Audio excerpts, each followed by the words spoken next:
Ladies and gentlemen, viewers and listeners, good evening, and thank you once again for joining us on another episode of Globespan. This evening, it's a pleasure to share the panel with two gentlemen who are, of course, no strangers to Guyana and Guyana's development. I'm here this evening, joined by Mr. Timothy Jonas as well as Mr. Floyd Haynes. Both of these gentlemen will be joining me tonight for us to have a discussion on transformation and transformational types of projects for Guyana. And of course, it certainly is a pleasure to be your host here this evening. My name is Richard Rambarran. I am a lecturer in the Department of Economics, and that's the portfolio with which I'll moderate this program here this evening. Of course, Guyana, where we are at this juncture, we need no introduction to the world. It's been quite hyped. There are a number of different analysts and news outlets putting forward different positions. Of course, transformational projects and projects in a whole remain very, very, very important to the development of Guyana, and of course, ensuring that development trajectory, which is bandied about as something which is seen as almost being automatic as a result of oil and gas revenues, that those transformational projects occur. Of course, these include many, many elements to ensure that the success of these projects are had, and to ensure that the benefits which accrue from the oil and gas sector make their way or translate into development for all. So I certainly look forward to us having a number of various points here this evening being raised. And, one of the things which I want us to start off with is the fact that transformational projects or transformative projects within the context of Guyana are obviously not new.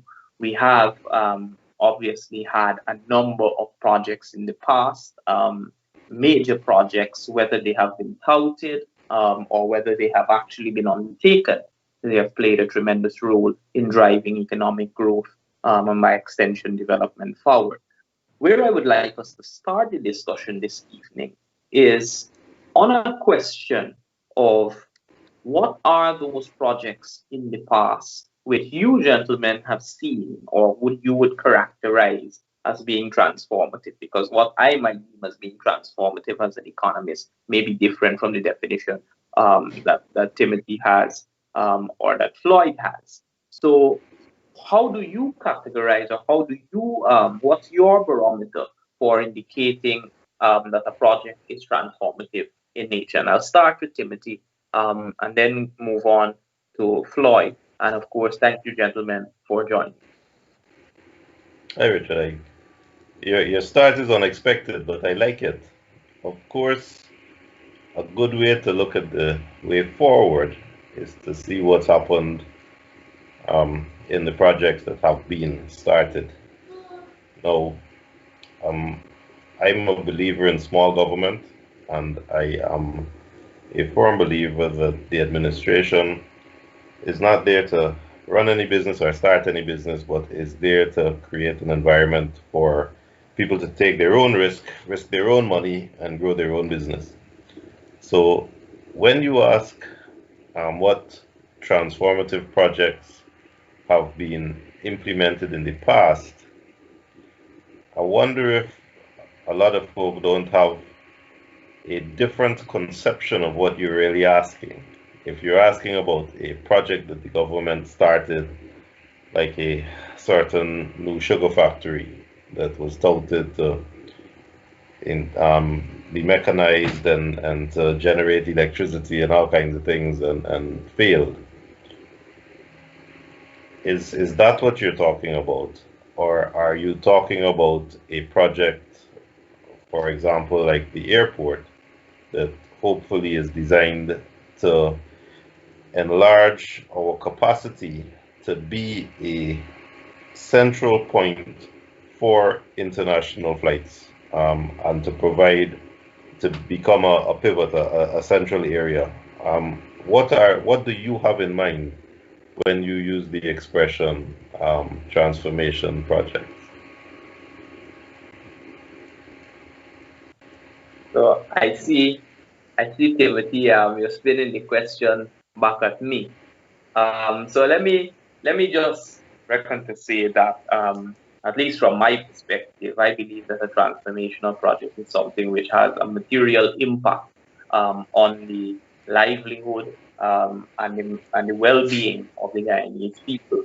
Obviously, from my perspective, there is a certain minimum financial benchmark associated with it, and it is something which will be able to catalyze growth, whether it is from the private sector or whether it is from the public sector. So that is my understanding of a transformational project. The reason why I introduced that is because based on your background, or why I introduce the conversation in that manner, is that based on the background which one has, a transformational project may differ from person to person. What do I mean by that? So let's take, for example, constitutional reform. Constitutional reform can be seen as being a transformative project, quote unquote. But to an economist looking on at the development of a country and using the regular indicators, constitutional reform might not be seen as. So that's why I wanted to have an insight of what you might consider as being a transformative project. Okay. Well, to answer your question, I'd like to go.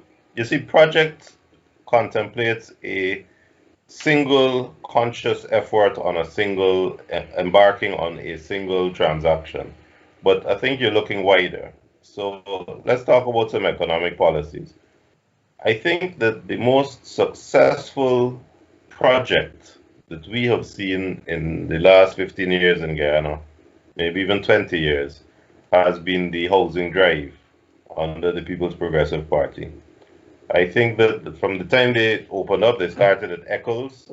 They converted what was a squatting area in Sophia and imposed some regulations and made it a viable residential area. Went over the river and started areas in Tushan, went up the East Coast, and projects like that continued in Linden. Henry Jeffrey was Minister of Housing and created some housing schemes up there. What that did was very important. First of all, it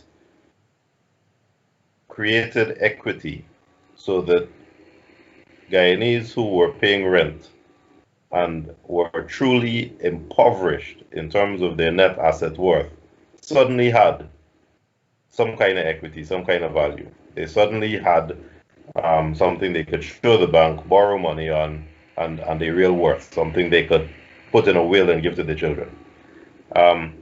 It also eased up the tension that existed in the landlord tenancy contractual arrangements in the country. When I was a young lawyer, landlord and tenant courts were full.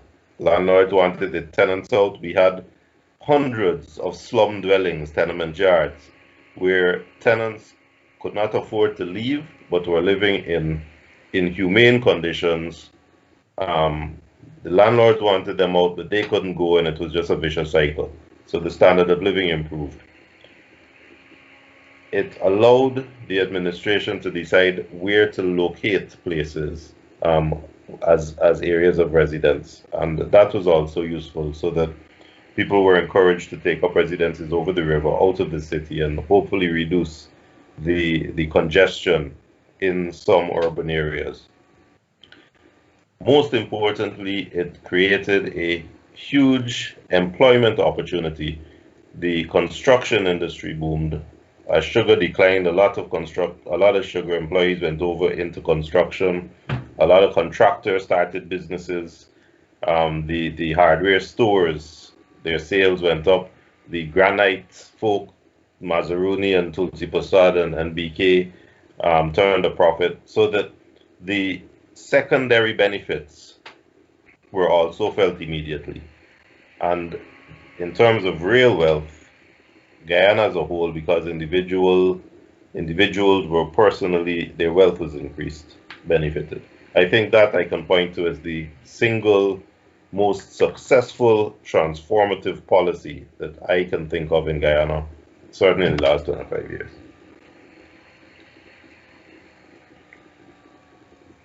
Thank you, Timothy. Mr. Haynes, if you would want to follow in similar suit, how would you categorize within the context of Guyana? And perhaps similarly, as Timothy has alluded to, which do you see as being the single most transformative project in Guyana over the past 3 decades or so? Thank you, Richard. Well, transformational projects are projects that would create value-added industries, so that you're not just collecting rents or you're not rent seekers for your natural resource. That aside, I think there are several projects, and leaving the politics aside, I think the housing project that Tim talked about, that was the Honorable Dr. Ali was the architect of that. And one need not take my word for it. If you go back at Eccles and Providence and look at places like Windsor Estates and those types of things, you will get a sense of the housing development that has gone on there.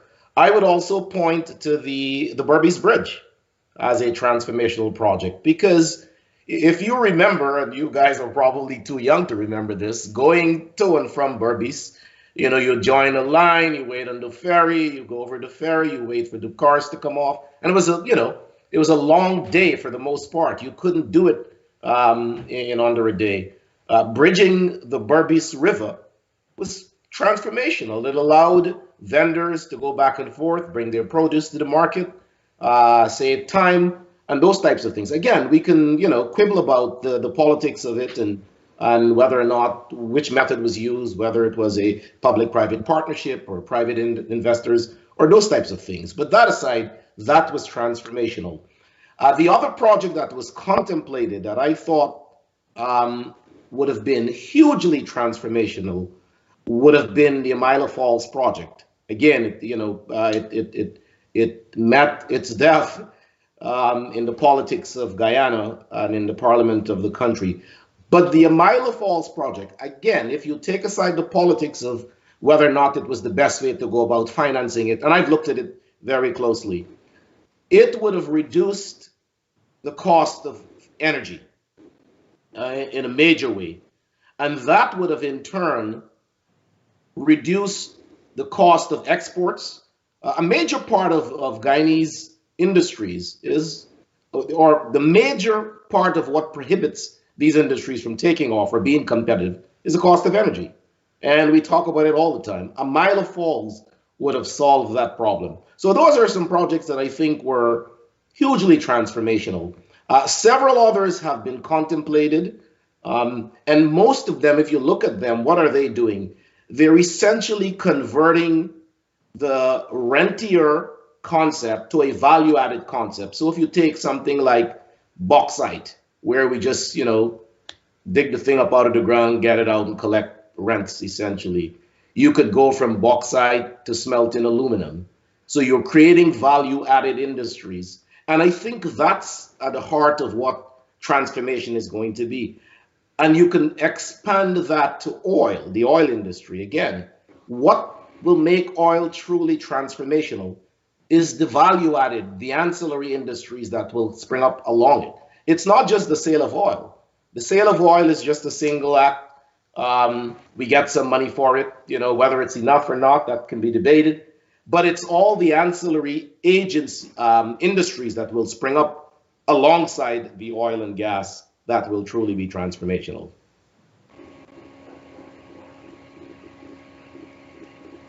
Thank you. And you have mentioned a number of very pertinent projects here, including the Berbice Bridge. Timothy has alluded to the housing drive. In the comments here, you have some discussing, mentioning the specialities hospital and such the like. Of course, from a private sector side, also you've had some major investments in recent years, including such as Movie Town, Giftland Mall, and within the context of Guyana, those projects are deemed as being transformational in nature.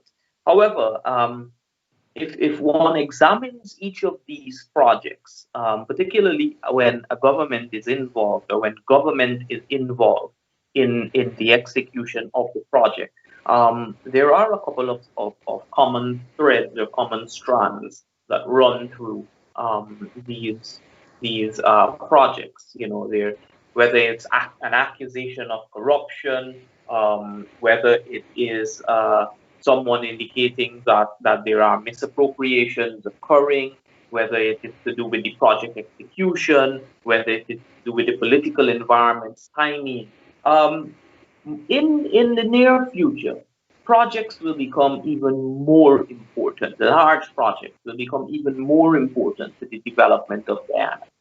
Timothy, as well as Floyd, how do you believe that moving forward, we can actually mitigate some of the issues which we have seen in the past, particularly as it relates to transformative projects that government as an institution is involved in? I think that you raised some nice examples there, and we can learn from the examples that you raised. Giftland is a good example. Giftland is not a public-private partnership. It is a wonderful and extraordinarily courageous investment by Roy B. Patt, who took the lead. I happen to have some knowledge of it because I sit on the board at Giftland, and I actually was involved in the original legal paperwork dealing with financing, setting up structure, and that kind of thing. So I have some knowledge of it. And I think it's a good example of how we can learn and how the government needs to learn to be involved, but also to create the environment for growth. The availability of land. Government is the largest landowner, and Giftland sits on 10 acres. Now, if an investor wants to invest, he needs the space to do it. And I really would like to see the development of some industrial sites, some industrial estates, as well as some commercial sites, some commercial estates. You see, if you think of economies of scale, how things work, you'd be surprised that when you think about a high street in England or an economic center in the States, the restaurants line up next to each other. And you would be surprised because you expect that if restaurants compete, they will want to be far away from each other so that a customer will go to that restaurant. But that's actually not the case. What happens if somebody wants food? He wants to go to a central location where he can look around and decide if he's going to eat Wendy's, Burger King, or McDonald's today. So the development of the two malls close together is actually a good thing, because it means that if you, Richard Rambarran, want to go and buy a new 60-inch TV, you aren't asking yourself whether you're going to go to Water Street or Regent Street. You know where you're going. You're going in the vicinity of the two malls, and then once you're in the mall, you choose a shop. So the fact that they're close together makes it convenient to you because you don't even think where you're going. If the government were to establish a commercial center and make land available to commercial entities, for malls, for restaurants, for movie towns, for that kind of thing, that creates an environment for people to invest and grow. Industrial sites, and we already spoke about the issues of electricity and infrastructure and all of that. Let's deal with that separately. But we have an industrial site in Rumville that is already overgrown and overcrowded and too close to town now. If an industrial site could be established further away from town, that would create an environment for people to invest. The offshore, the onshore site is a good example. I'd like to see more of that. I think that is something that needs to be done in the future. The one thing we have the government can give out is land. And I find the government has been very frugal, very stingy in that department. 20-year leases for 5 acres and that kind of thing. Hand that wealth to the people so that they have equity to borrow money from the banks, so that they have a head start in what we know is a rush of foreigners coming in. The Guyanese need that head start, and they need that equity so they can get into business and compete properly. Thanks for that, Timothy. Floyd, of course, the same question to you, but also one of the things, because Timothy has been elaborating on it. So the original question, as well as, do you think that, or what role do you think government should be playing in major projects in the future? Do you think that it should be from a government investment perspective? Should it be public-private partnership? Should it be government facilitating private sector only? Tim, of course, has alluded to it being more along the line of government facilitating private sector, as well as private sector only. But what role do you see? I think there is always a role for government in a newly formed or a young democracy. Government has to play a role. But the role of government is more or less to create the enabling environment and facilitate the process. Now, the government can be an investor in projects, as is done in Singapore and many other countries, but the government itself should not be the main engine of growth and development. We have to unleash the power of the free market. We have to allow the free market to take root and allow individuals, private individuals, to take their chances and succeed or fail based on their effort. Now, several things need to be done in support of that kind of thing. When I talk about government creating the enabling environment, we're looking at things like making the ease of doing business easy, right? You come in the country, you got to stop at 5 different places to get this and that and the other. Those are disincentives to an entrepreneur. Capital formation. There are a handful of banks in the country. I probably could name them all on one hand. And as a result, the lack of intense competition, along with other factors, I'm not blaming it solely, has driven the cost of capital up, so that the interest rates they're not prohibitive, but they're high. If you can get the competition going there at that level, it would bring down the cost of capital and would attract more and more private capital, which ultimately is the engine of growth. I think, and it's too early to tell, but this government has done some things that I think warrants recognition. They've gone out and they've put out an expression of interest to raise capital to build homes. Great move. They're not saying we, government, are going to go off and do all this stuff. They're inviting private capital to come in and build homes. There are several activities that's ongoing right now in terms of things like shore-based facilities. I was in Guyana about a month ago, and I just hanging out at the Marriott ran into at least 2 or 3 individuals, not government, who are themselves investing their dollars in projects in Guyana. And so that's very encouraging. But ultimately, it is the private sector that will be the engine of growth and can transform that country. The government can help, they can facilitate, but the government can't lead it.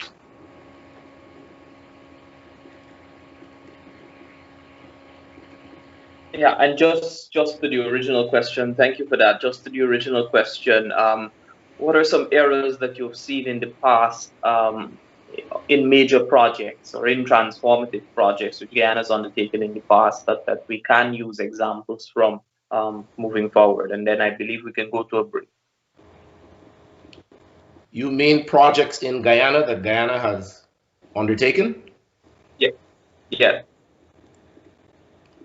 Boy, that's I don't know enough enough about the projects other than on the outside looking in. So, but again, I mean, I would go back to the things that are visible, the Barbies Bridge, and some of the housing projects. I know there were several attempts.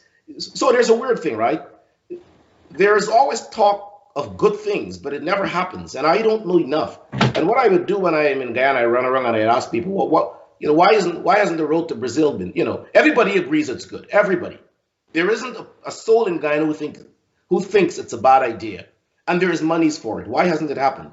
And that's the thing that continues to elude me in Guyana. So maybe Tim has a good reason, but there are several very good ideas that have been talked about, bandied around, but it never gets executed. And Richard, if I were to tell you that I know why, I'd truly be making it up. I have no idea why it hasn't been done. I think that what Richard is getting at, and I wonder, Richard, correct me if I'm wrong. You see, he's asking an impossible question because we have had 50 years of poor leadership. You want good projects in Guyana, I will give them to you. The cohesive development of our sea defense system was a top-class project.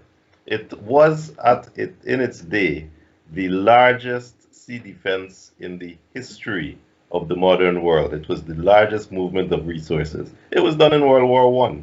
So we got to give the British credit for that. The next thing was when Janet Jagan came here, she landed on a plane in the Demerara River. So the next project that was a really good idea was the Atkinson Airfield. And then the road to Linden, done by the Americans. So again, we got to give some foreigners credit for that. The third thing was a development plan in 1968-69 that Burnham implemented in 1970, using the enormous amount of money that he was making off of sugar before he wrecked that industry.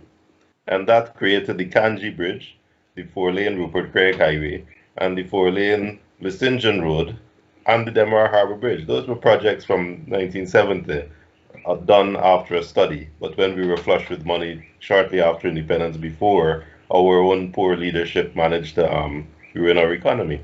So yes, there have been transformational projects, but you got to go into some distance to reach those, Richard. You can't ask for them in the last 50 years, I'm afraid. Because for the last 50 years, the ball has been rolling slowly down the hill on its own momentum. But the momentum has slowed and slowed and slowed with nationalization of industries and that kind of thing that have essentially, the scale and sugar factory, that have essentially been failures. It's a very good point Timothy is raising. The politicization of projects have led to the lack of continuity. And so if you had a project that was on the drawing board and it was a good idea, out with the old, in with the new team wants to put its signature on it. And so they say, let's go in a different direction. And we've seen that a lot over the last 50 years. And I think that's what, in part, Tim is referring to. It has hurt us, that lack of continuity, where you can step back from something and ask the question, is it good for the country?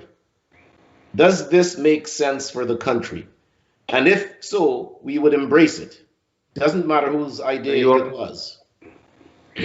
You've gone right wrong to where exactly I wanted you to land, because I actually wanted to elicit that type of response from you. What was the common thread or the common strand running through all of the transformational projects or the touted transformational projects, which has really impeded or what have been the errors? This connects to a larger discussion of the way that different elements or arms of the entire country interrelate with each other, from the polity and the society and the economic structure with institutions, etc. Much which gets rather complex to cover in the space of a 1-hour program. But nonetheless, now that we have the framework, we have how you gentlemen define what you've seen in the past, what are some common strands. As we come back for the next half hour or so of this program, I want us to head in a bit more to the future. Now that we have the base, I want us to speak on some thematic areas for projects moving forward. And I want us to ensure that we cover some of the main projects that you believe would serve in the best interest of Guyanese people and can really transform the economy. So with that, I'll ask the technical director to take us to a break. Thank you. All From One Supplier is pleased to announce its online shipping for West Indian and American groceries. Order online at allfromonesupplier.com and with free shipping and deliveries to any part of the United States. Save time and energy to shop for all of your West Indian groceries from the safety of your home or office. We carry West Indian products like curry powders, meats and fish, dashing bush, pepper sauce, sodas, and your favorite snacks. All From One Supplier has it all. All From One Supplier fulfills and ships your order directly to you. So visit All From One Supplier today to start shopping or call All From One Supplier at 718-551-3292 to handle all of your West Indian grocery needs. That's All From One Supplier, 718-551-3292. Free shipping, free deliveries, or curbside pickup from allfromonesupplier.com. Globespan is pleased to announce that the airport in Guyana is now open.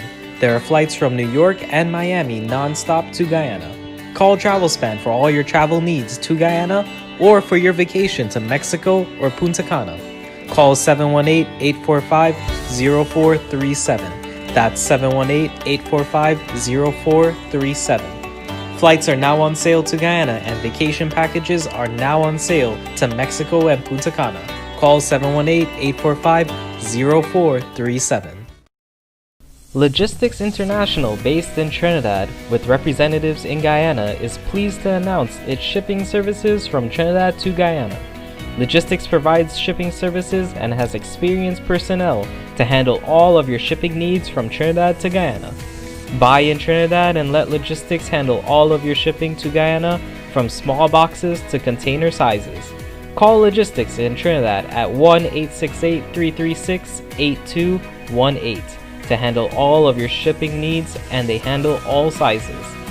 Logistics International has been shipping for over 22 years to many Caribbean countries with reliability and dependability. Call 1-868-336-8218 in Trinidad. That's 1-868-336-8218. Or email at liclcargo@gmail.com. Cannot travel due to COVID?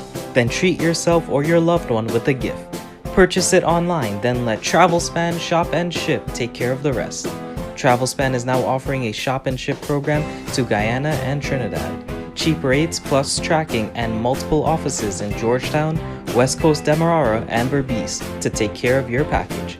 Treat yourself and ship your Christmas gifts early this year. In Guyana, 227-1701, and in New York, call 347-238-2201. That's 227-1701. And in New York, 347-238-2201. Let Globespan and Globespan take care of your online shopping and shipping. Welcome back to our program, ladies and gentlemen. Thank you for staying with us. If you're now joining us, we are, of course, discussing this evening the importance of transformative projects and, by extension, the importance of transformative projects to economic development and Guyana's growth. No less a person, gentlemen, than His Excellency the President has adumbrated a number of transformative projects or projects which his administration would like to undertake within the first 5 years. It includes about 50,000 houses over the first 5 years, or his 5 years. He has also touted new roadways and infrastructure. He has touted cheaper electricity, and those are just a few. Of course, Guyana is now an oil and gas economy, an economy where there is going to be a tremendous build out and rapid economic growth over the next 10 years. This is, of course, once it is channeled in the right direction and the projects are sequenced and connected in a complementary manner. Now, what I'd like to ask, gentlemen, is from your perspective, what are the three most important thematic areas where you see the development of Guyana in the future, and perhaps just one project or two projects under those thematic areas that you believe are going to be of utmost importance? And of course, Tim, I'll start. You know, your background, Rich, is economics. I should be asking you these questions. Okay, I think Floyd touched on what for me is probably the first and one of the most important things that needs to be done. We need a road from Brazil. Now, people see that road from Brazil in a narrow context. But if you look at where Lethem is, it's down in our southwest. And you imagine the road running up through Linden. A lot of things happen. First of all, Brazil has, for the longest while, needed a port in the Caribbean Sea facing north, in the north coast of South America. So you will see a lot of container trucks driving up. That's useful because you have the employment, you have the accommodation of the drivers, you have the tax and duty implications. But that road will also allow you with relative ease to branch off into other areas of agriculture centers in Guyana that are now inaccessible. So you'll be able to access Northwest, you'll be able to access some of the more Tacoma savannas that are more remote, and Ichuni, those places that you got serious agriculture potential going on, but no market. So you're wasting time if you try to encourage any agricultural activity there. I think agriculture is going to be the backbone of Guyana's economy in 10, 15 years if we allow it to happen. I think it can make us wealthy. Oil is not something that Guyanese are going to become expert in. Oil is something that the foreigners are going to do. They already have the specialization, they have the skills. It's happening miles offshore. We got to enjoy the windfall, take our royalties, get as much as we can, impose fair taxes on the foreigners when they come into work, but ensure that what is done allows revenue to be generated so that we can get back to our own sustainable development of what we know about agriculture, mining, timber, that kind of thing. That's where we're going to find our economy helps us. So the road from Brazil is extraordinarily important. It will also help timber, it will also help mining because it allows us to access our resources. The second thing Floyd also touched on is hydropower. Now, I'm no expert in hydropower, I'm no electrician, but what I do know is that in my own personal experience, 3 different foreign investors, potential foreign investors, have come to me, consulted me for legal services in terms of various alternative energy generating capacity that they wanted to build. And again, most of them just wanted land. Some wanted to put up windmills. One wanted to do use side products from the timber to burn to generate electricity. And then one wanted to do hydro power. These people are willing to come in to spend their own money to create generating capacity. And they are being held back because the various governments of the day had preferred to centralize and retain control of the generation capacity of GPL. GPL needs to be diversified so that the generation aspect is privatized. They don't put all their eggs in one basket. The people who are building the generator, the alternative energy generation components are competing with each other and providing a fair price so that the supply will be reliable, the price will be reliable, it will be out of the hands of government officials and therefore more efficient and also less corrupt, I'm afraid, because we know about government corruption. And GPL should be a transmission point only. Others should generate and GPL should confine its operations to transmission. And there will be much more transparency in that because we will know the cost of generation. The cost will be cheaper, and at that point, The industrial sites that I would like to see built can use that cheap electricity to do value added on timber, to do value added in food preservation, canning. So I'd like to see the road from Brazil, and then I would like to see private alternative electricity generators encouraged.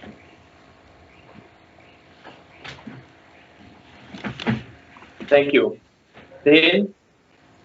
Yes, so let me talk about transformation in general, and then I'll go from the general to the specific. So, when you think of transformation in a country, there are several things you want to look at. Human capital, which deals with the skills, the education, and the training of your local population. There's your physical capital, which deals with your infrastructure, your roads, your bridges, those types of things. There is technology, and of course, you need free market and the rule of law. Now, in terms of so I would think of it like this. The major projects I would like to see would be a massive training program so that we can enhance the skills, the knowledge, and the education of our people. Now, the president, there have been talked about some training in collaboration with UE. Again, the idea is a great idea. Whether or not that's the best way to do it can be discussed. But training, with the advent of online education, there are several ways to fast forward or to speed up the training of Guyanese. Also, with the coming of new companies into Guyana, you can have a knowledge and a skills transfer. In fact, part of the local content, full disclosure, of which I'm part of that panel, part of our work is to make sure that we create policies that can drive or force some sort of knowledge transfer. So education and training is one aspect. Physical infrastructure, we talk about a network of roads. It's on the table right now. The road to Brazil, the alternative road to the airport, a series of other roads, the Demerara Bridge. All of these projects are on the table. And last I heard, I think the government received about 20 odd proposals for the Demerara Bridge. So there is interest there. In terms of, we've got to solve the energy problem. There's no way around it. If Guyana is to be a first world country, you cannot continue to rely on GPL and fossil fuels. So how do you solve the energy problem? Well, it's a combination of solar, wind, diesel, of course. And right now there is a project that's being studied to bring the gas that is a byproduct of the oil to shore, right? You must have heard about the gas to shore pipeline. That will solve the energy. Well, it will go significant ways towards solving the energy problem. That will make energy available to Guyana for both public consumption as well as individual homes. So you'll have private consumption as well as industrial source energy. So all of those types of things, again, are being talked about. Some of them are in motion, but a combination of those things, if properly executed, can go significantly to the transformation of Guyana. So again, it's the education and training, the physical capital, and the energy problem. And of course, technology. You know, technology will increase the quality and quantity of your production. You know, something like precision farming, for example, which will increase your yields on certain things. So technology is there's also a major part of this that economists leave out when they talk about transformation, that it's culture. For there to be transformation, you have to have a culture that embraces those types of things and that can embrace change and adapt, improvise, adapt, and overcome. And that part of the training will ensure that we develop the kind of culture that can embrace the change that's coming.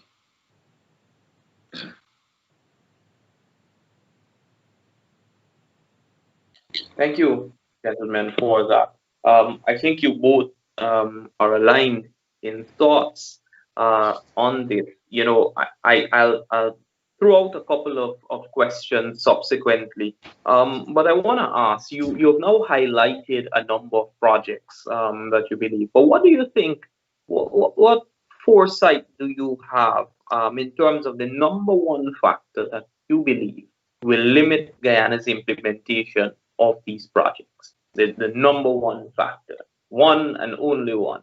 Tim, and then Floyd. The determination, this is hard experience talking, the determination by the government, whichever government, to control it. You see, Floyd's right, it got to be implemented properly. So let's talk about the gas coming on shore.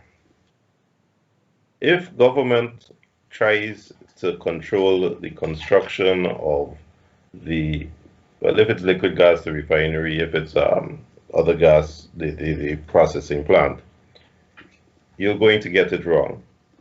You have got to allow an investor to put his money where his mouth is, to risk his own dollars, to get his own financing. And the government's job should be to make guarantees of the necessary underlying components. So gas is coming, the government can guarantee that they will make that gas available at a price. So government should not be involved in the actual business. Government should create the environment that this investor who puts his money where his mouth is, builds his own facility, does it knowing, having done his maths, that he will be getting the crude product at a specific price, and therefore his markup will allow him to turn a profit. That's how it needs to be done. It doesn't matter if he makes a lot of money. He will be employing people, and as much money as he makes, he will be returning to government in taxes. And if you get three like him, government benefits, employment benefits, the country benefits. I have found that when government tries to control too much, the control, first of all, is sinister, so it scares businessmen away. Second of all, it leads to inefficiencies, so that your profit margins are reduced. And then it leads to uncertainty in the conduct of your business, because you don't know where the next obstacle will be, because some bureaucrat feels that you're invading his territory.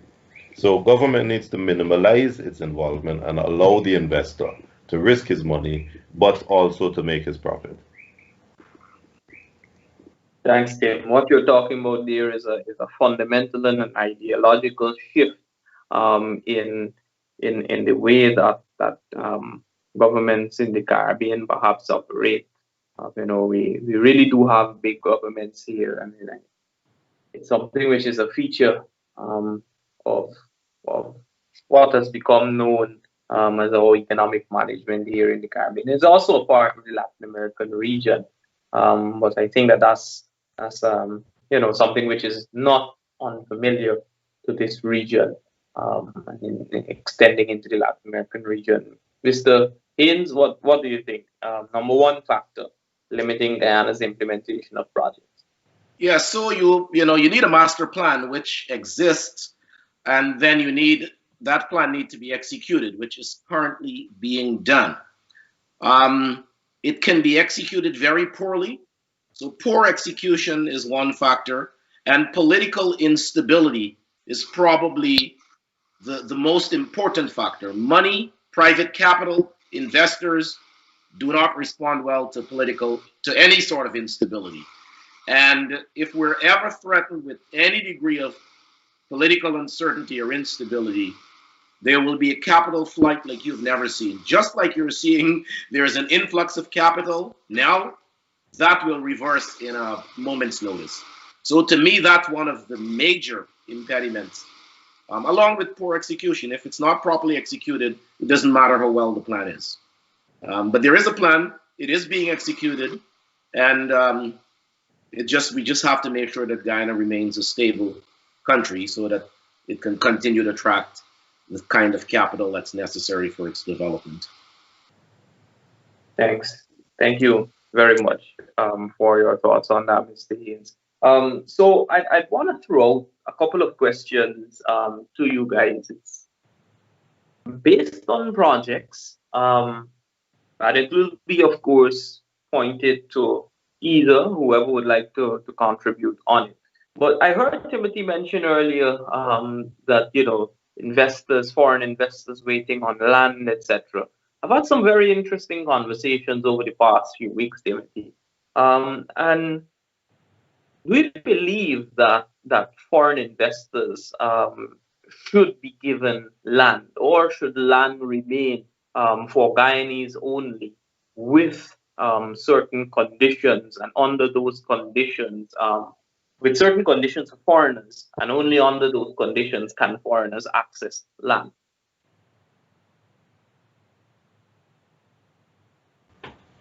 This is a question to me, Richard. Yes, I mean, if you would like to take it up, or if Mr. Haynes would like to take it up, either person. Land is not something that is scarce in Guyana. I've said many times that if you're going to give Guyanese a head start, you have to give them equity. It's why I've praised the housing drive over the last 25 years, and why I have continuously maintained that the government shouldn't be giving out 5 acres of 20-year leases. The government should be giving that agricultural land to the people who are applying and who are using it. Even if a Guyanese does not actively use a piece of land, that equity will allow him to make it available to an investor who comes in. He can sublet it, he can rent it out, he can do a joint venture, it doesn't matter. You give the Guyanese the head start. But to suggest that a foreigner must not have access to land, I think is myopic, because you don't have to give land in echoes.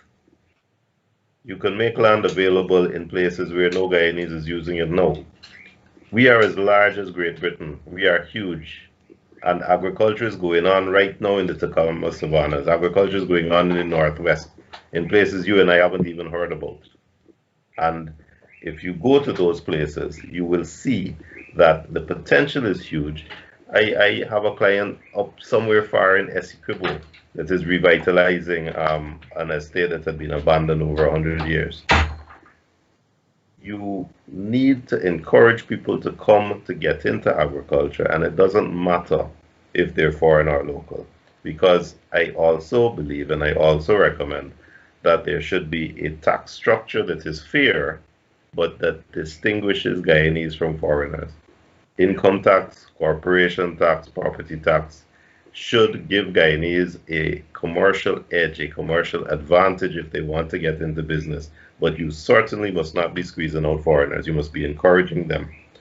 I also believe you must not be giving citizenship away. There are 750,000 Guyanese in Guyana, and there are 1.5 million out of Guyana.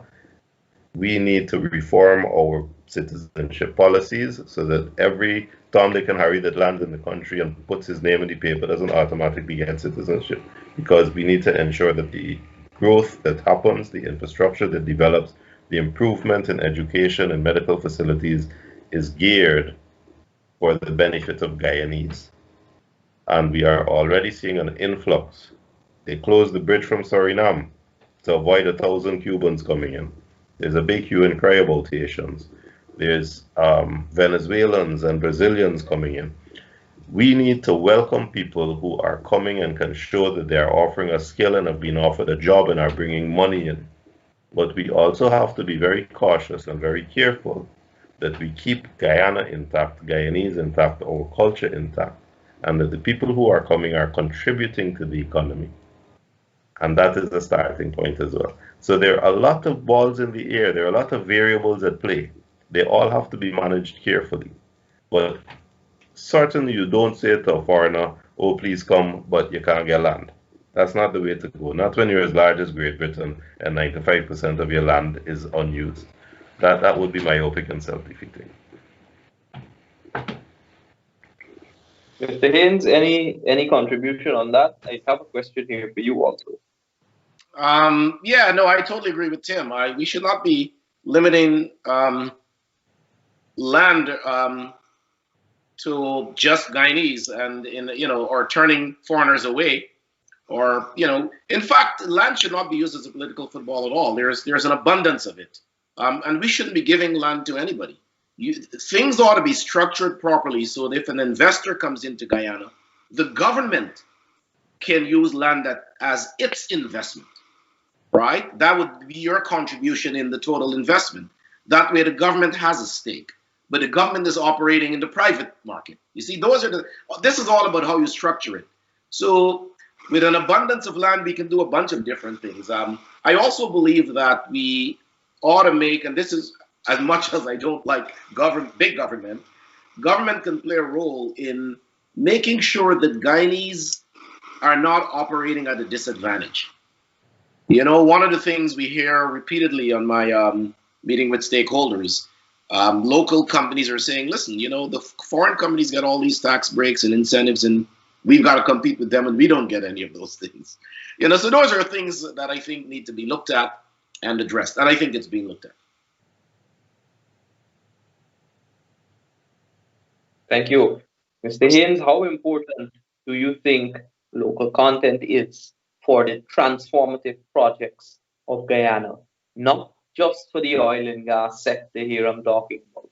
Of course, we have mentioned on this program that much of the benefits that will accrue to the Guyanese people will not come directly from the oil and gas sector, but from the indirect and the induced impact which the development of the sector will have, and which the broader or the wider development of the Guyanese economy will have. How important is local content and having a local content policy and or legislation for those sectors which will have transformative projects? Here, of course, I'm asking you in your private capacity and not in any way connected with the government's panel on local content. Oh, it's crucially important. The importance of local content can scarcely be overemphasized. I mean, without local content, you will end up like several of these oil-producing countries who produce significant portions of oil every year, but a third, sometimes two-thirds of their population continue to languish in poverty. Essentially become a rentier state. They lease the land, take the oil, and give you a rent for it. So it is important that we lay out the upstream value chain and identify areas where Guyanese and Guyanese businesses can participate, and then insist that they participate. Now, it's a balancing act, right? You cannot just walk in there and say, hire all Guyanese. So think of this as a continuum, right? On a scale of 1 to 10, 10 being they're all gone and we're running everything. 1 being they're running everything. So we have to walk that line and move along that continuum. And I think the way we have to do that is to train our people and our industries, make sure we have the necessary certifications, the requisite skills, those types of things. If we can get the skills gap up, then we can make demand. It's sort of like a pressure cooker. You know, if the thing is too heated, the thing will blow up. But you want it heated enough to cook the meat, right? So you've got to walk that balancing act. We are not ready to walk in there tomorrow and say, hire all Guyanese. But we've got to begin that conversation. And local content is the beginning of that conversation. But it has to be monitored, and there has to be enforcement mechanisms. Thank you, Mr. Haynes. I certainly think that your position is one which is very noteworthy, and I hope that a position of that nature is taken on board. Gentlemen, I don't want us to go very long or much longer because of time. But any closing words from you in this regard? Timothy, first. Rich, we're thinking too small. We are thinking too small. If I am right, and we are going to have an enormous influx of not hundreds, but thousands of foreigners coming here to work, and not work at the bottom level, but engineers, businessmen, people who will be making a lot of money and investing a lot of money. You know, if an engineer comes and is earning 10,000 US a month, and we change this mindset that we have, where we think we have to offer people benefits to come into our country, and we understand that people are going to be willing to pay to come into our country. He needs to pay for a work visa, and that needs to be about 10% of his salary. And if I'm paying as a Guyanese income tax at 10%, he needs to be paying income tax at 15% so that I have that edge. Now, what that will do, first of all, it creates a transparent system so that if I'm an engineer, you got to pay him to fly in the country with his family or to fly in and out regularly. You got to pay for his work permit. You got to pay to house him in Guyana. Me, for the same money, I get so much more benefit. I have a competitive edge against my foreign equivalent right away. So you've resolved your problem when you talk about local content.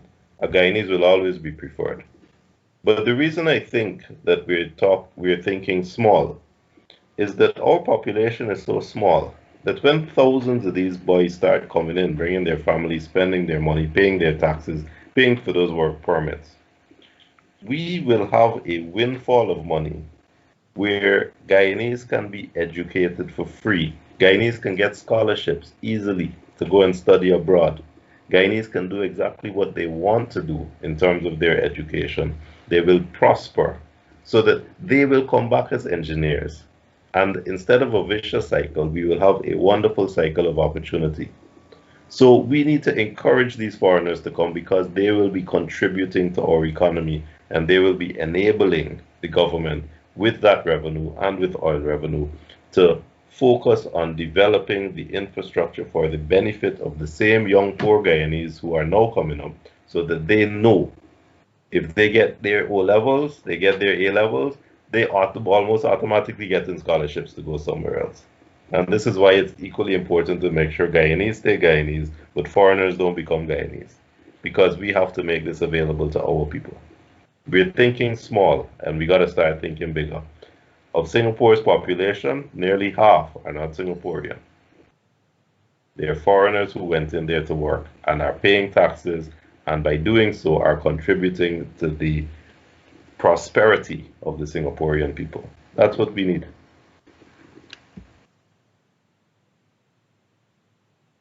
Thank you for that, Kim. Mr. Haynes, closing remarks? Well, so Malcolm X said of all our studies, history is best qualified to reward all research. And so if we were to look at the history, Guyana needn't look far. We can look at the history of oil producing countries. And one thing is patently clear, that oil alone isn't enough. Having oil, discovering oil in the North Atlantic is not going to transform Guyana. That oil has to be managed deliberately and it has to be managed towards development. It requires the right kind of leadership. It requires a development of your human capacity, your human capital. It requires industry, all of those types of things. And in the final analysis, it is Guyana's responsibility to develop Guyana. Nobody's going to do it for us. We have to do it for ourselves. And it starts with having a plan and a vision and working that plan. I think we're on that road. Too soon to tell or to evaluate, but I'm seeing signs that makes me comfortable. I think we're on that road. Thank you. And I think that credible signals are being sent in that direction. And I certainly do agree that we seem to be on that pathway. Gentlemen, it's certainly been a pleasure here to chat with you for just over an hour now. Of course, these small conversations can do no great amount of justice to the nature and the topic at hand, and particularly where we are and the depth that which we can on which we can expand. So I'd like to thank you, of course, for coming here and sharing your thoughts with me and with the wider panel, with the wider audience. Sorry. And I certainly look forward to us having this conversation again in the near future, perhaps a part two, or as we go on, what else arises in the way of transformational projects. So, with your closing remarks being said, I'd just like to thank the viewers and listeners for being so patient with us this evening, even though many have been agitating in the commentary box for me to ask some other questions which they like. But thank you all for tuning in this evening. It certainly has been a pleasure. Gentlemen, thank you. Viewers and listeners, have a wonderful evening and look forward to seeing you all in the near future. Thank you. Thank you, Richard. Thank you, Tim.